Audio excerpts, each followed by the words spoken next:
What happened when you fell at tech school? I got reclassed. That reclass process took roughly about 4 months total. A lot longer than I thought it would take. I thought it would be like, all right, next week, all right, go down the hall. You start there, sign this paperwork. We're gonna have your new job, whatever. It took about 4 months, and during that 4 months, I was on CQ. I was sitting at a desk waiting. If I was on day CQ, it was a 12-hour shift. If I was on night CQ, it was a 12-hour shift, and you sit at a desk. And depending on your squadron and the rules in place, you might just be sitting there, like literally just sitting there. Luckily for me, I was watching Netflix and watching Hulu and watching, playing video games and had my laptop and watching stuff and studying photography. That's where I learned photography. That's where I started my YouTube channel, was on CQ. So it's definitely some time that you'll be sitting there, but it's basically the process of being reclassed. They'll look at your ASVAB scores.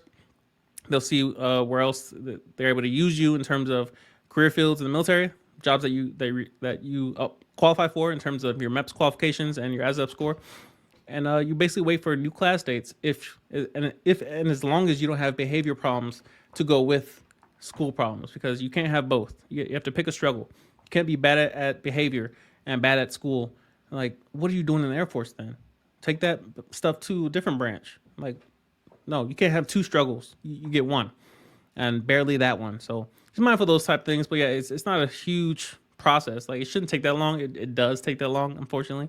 But yeah, don't fail. Don't fail. But yeah, that's my experience with uh failing my first Air Force AFSC. And I think I read your question wrong. What happened when you fail at tech school? If you fail at tech school, not just your AFSC, but if you fail at tech school, you're going home. You're going back to whence you came. You go back to the civilian. Um, Tech school is the barrier to the operational Air Force. You need to be useful. You must be useful in the Air Force, which means they must train you first. They must invest into you, and then you go to the Operation Air Force and do what you just learned. So if you fail at tech school, you're pretty much going home. So it's imperative that you don't fail.